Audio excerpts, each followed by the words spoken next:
Hi there, this is Manny with Classic Auto Repair. We're doing an inspection video on a 1968 Ford Mustang Shelby GT500. Now, this is the big boy that everybody wants. Back in its day, when they were building some great cars off the production line, this one was sent over to New Jersey and was built by the Shelby team. This car, based on the codes and the data plate that we ran on it, it's an original 428, 360 horsepower. It's got a Police Interceptor V8 in it, and it appears to be all original. We've gone over it and checked it out, and original carburetor. Unfortunately, the accelerator pump's leaking on this, and some gaskets are leaking on the carburetor. I got the original date tag for 1968 that we keep until the carburetor is rebuilt and restored. Then we put that tag back on there. And the information comes from this data plate and also the trim plate, which is located here. This tells you the color of the car, as well as the interior and different options. What I did was I pulled the data plates and then went online and pulled all my information based on that. And as you can see here, we can decode the car. It shows to be a 1968 New Jersey. 1,046 were produced of this fastback with this engine in it. The 02 on the data plate is for a fastback GT500. S code in the engine means that it's a 360 horsepower 428 Police Interceptor. Unit number, this is with the Ford production line. This is the production number from Ford, and then Shelby had their own unit number, which is 1654. Of course, I ran a NADA value guide for May of 2022, and low side 86.9, average 152.6, and on the high side almost $250,000 at 247,600.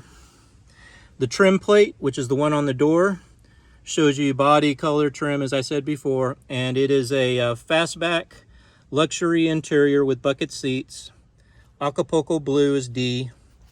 It's got the black comfort weave interior, as you can see here on the bucket seats. It's got that weave pattern on it. And the actual production day was January 11th of 1968. Based on that 11A. It's got a 3.50 axle rear end. The transmission is a C6. This U means it's a C6 automatic. And everything on the tranny from the bottom to the top, it looks all original and has not been replaced. Still got the original Philco radio, AM radio. Door panels, interior, all look authentic. For a 60,000 mile car, the dash has never seen the sunlight, it looks like. Not Texas sun for sure. And as you can see here from this current owner, which was the father of the client, this car he documented from November of 2013 until our latest add-on of 5/19/22, but the last dated entry was April of 2011 at 66,829 miles. Current miles is 66,906. So the last time it was, it's only been driven probably maybe 80 miles since 2011 to its current reading. So not a whole lot of mileage been added to this, just maybe 11, well, looking at those two numbers, 1,100, or excuse me, trying to do my math here. Yeah, about 80. So, good indication of someone taking very good care of the car and keeping track of their mileage and oil changes and things like that. I always like to see that, especially on something like this that's going to be on a registry. It's a collectible car. This has the tilt-away steering wheel, by the way. Not advertised on the dealership or anything, but several had this option on them. It was not listed as something you could buy, but it actuates with the door here. When this is opened, one of these switches trips a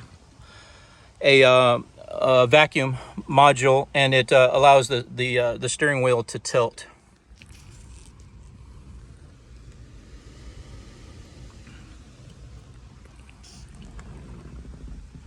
All the gauges are on it. I'm going to be checking everything. So far, it does have readings on the gas and temperature. Everything so far is looking good, but we'll have to get some miles on this to really check it out. Oil pressure looks good right now on it. And there's your charging for your alternator.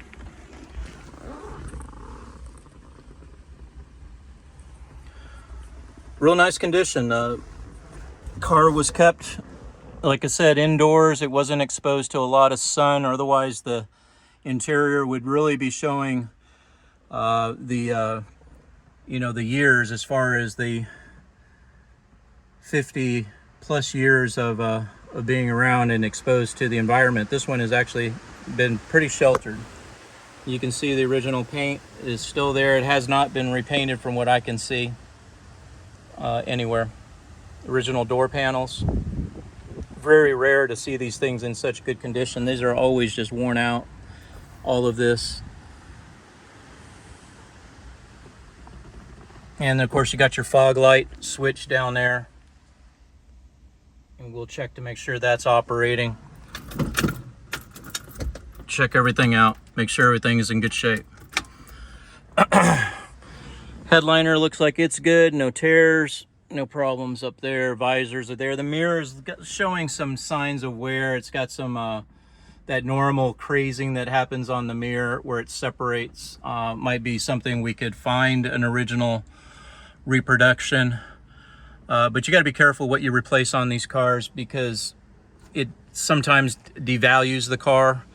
Especially if you don't put a quality part back on it during the restoration. So it definitely will be something we'll look at. We'll check out the control head, make sure all the functions work on the heat. This is a non-air conditioned car.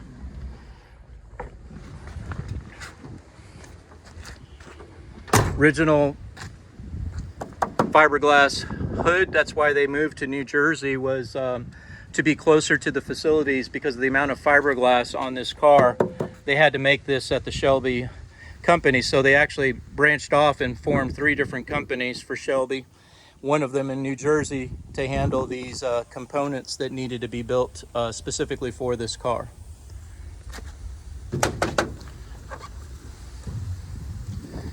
Let's take a look more in the engine compartment. Again, we put a battery in it. It had a Motorcraft battery that was faulty. Starter solenoid looks original. We'd probably want to put a new one of this because this is an electrical device, and they are prone to failure. So for safety and reliability, I'd like to put a new one on this. We'll save all the original parts for this, and it'll go with the customer so that they'll have it. I said before on the inspection underneath, we'll go ahead and replace any rubber items like the belts, the hoses, vacuum hoses. Check the condition of the wires, make sure there's no shorts in the spark plug wires. These look relatively new, like they had been replaced at some point. So we'll just make sure that there's no cracks. As I mentioned before, on the battery cable, which is the this is the top of that battery cable we looked at underneath. It was all cracked. We'll want to replace this one. And we'll check the condition of the other cables to make sure they're in good order. I'd go ahead and put new heater hoses because these are rubber, and they're going to crack and they're going to burst under pressure. So we'll put some new ones there, new radiator hoses. The fan clutch is not working. We noticed that it's starting to feel a little bit better, but it was making some noises when we first got it started. So I'd recommend a new fan clutch be installed on this. That'll help with cooling. We'll check these hoses here. This is your water pump bypass hose. Vacuum hoses. You've got some old worn out hoses here that I'd like to replace. The cap is coming off this vacuum hose here. That's going to create a vacuum leak. This other one goes to the vacuum reservoir, which is under the right front fender, and this is what supplies the vacuum to the motor that makes the tilt on the steering wheel pop. Again, non-air car, so you don't have any compressors in the way here. You do have power steering over there, and you got your alternator over here. All original wiring, clamps are all still in place.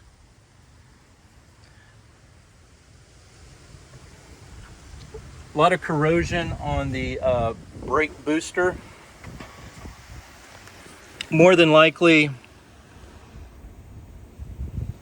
we've got a leak here that's developing on the back of the piston of the master cylinder. That's where they leak.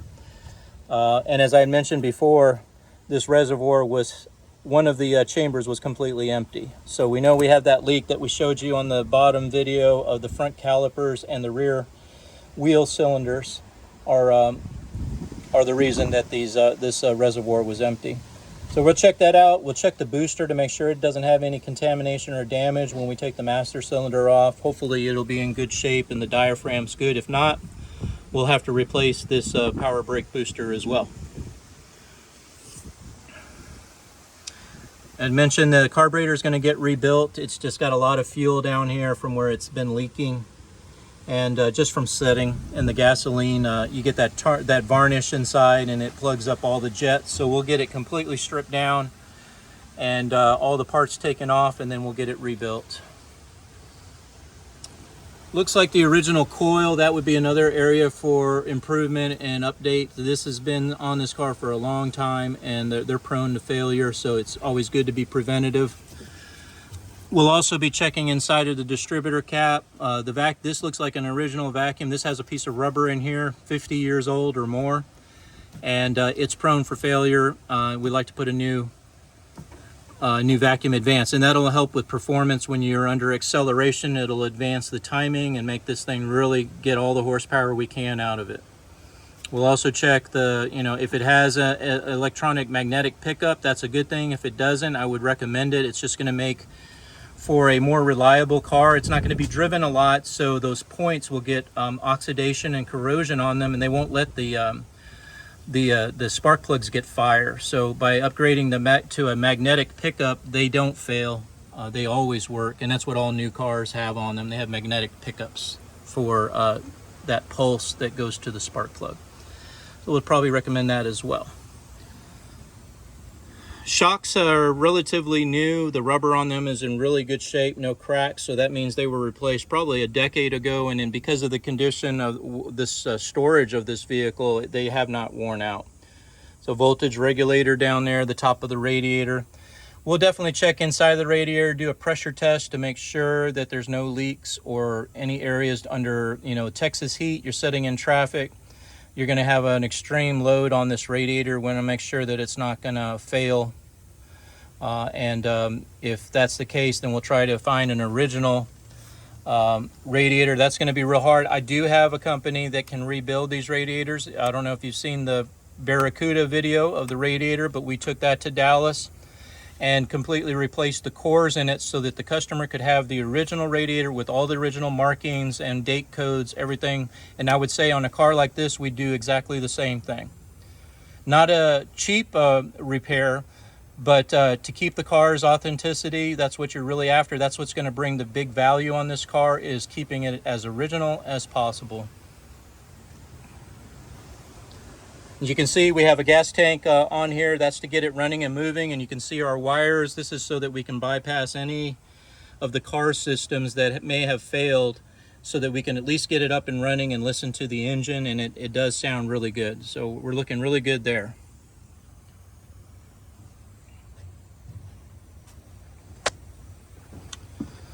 I'll be running a safety test on this to check the horns, the lights, turn signals, brake lights, everything related to safety on the road. Make sure it's ready to get back on the road, and if not, we'll get those items listed and repaired as well. You never know, like I said, horns, things like that. You want to make sure everything is in good working order. Hard to get to those spark plugs, and that's something I would recommend is a tune-up, but boy, talk about a tight fit. They really cram these big blocks into a very narrow engine compartment, and unfortunately that causes more labor. You have to have really special tools to get up in there and get those plugs changed, but we have it, and we can do it here at Classic Auto Repair. Take you around to the back of the car. These are the original wheels that came on the Shelbys. Look in really good condition.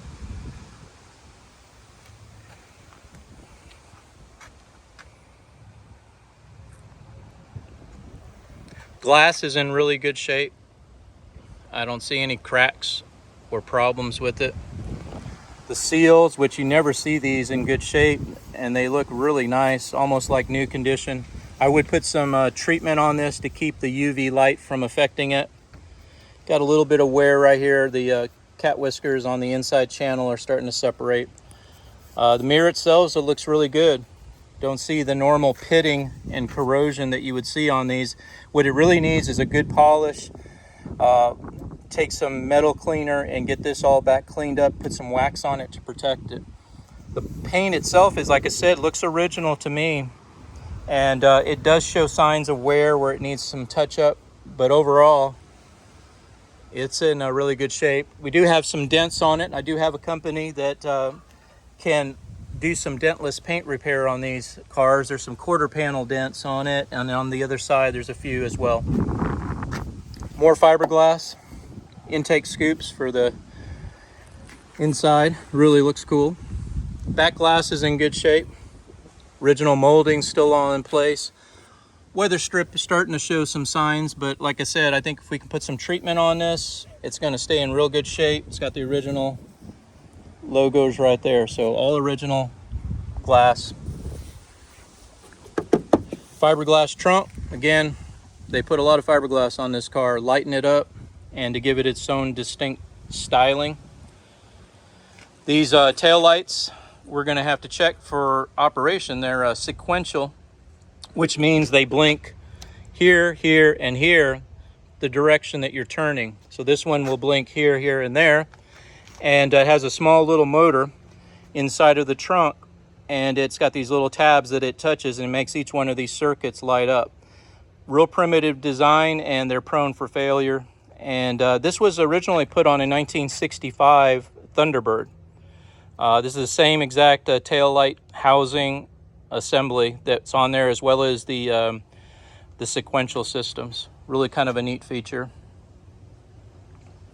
We'll check reverse lights, make sure the switch is working correctly.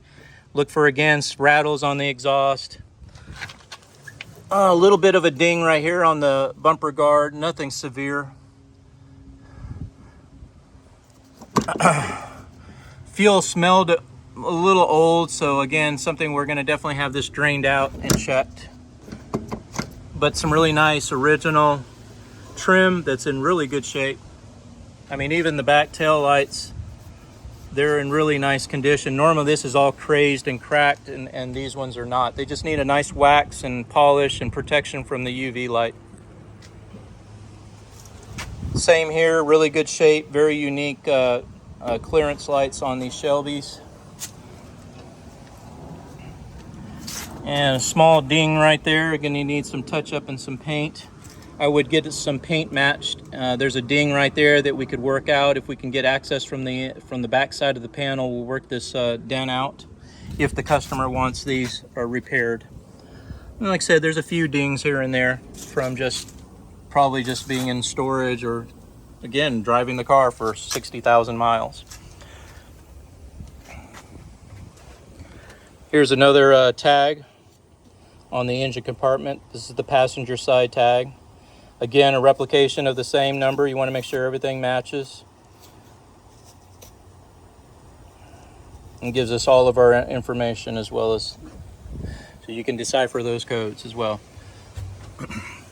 Like I said, nothing's been taken off. These are the original grounding straps. Washer screws are correct. The moldings. This, again, is a 60,000 mile car, and it has not been touched.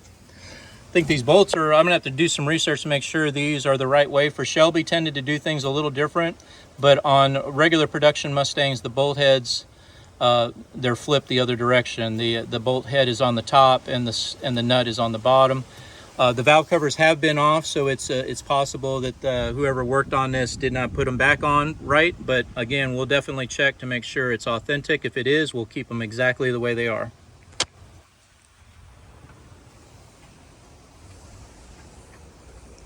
And that completes our around the exterior look at this 68 Mustang.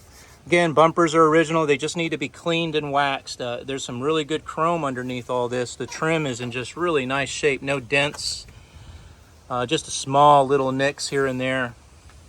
So we'll get this all checked out, make a nice to-do list for the client, and then based on their budget and timeline, we'll start getting this thing back on the road.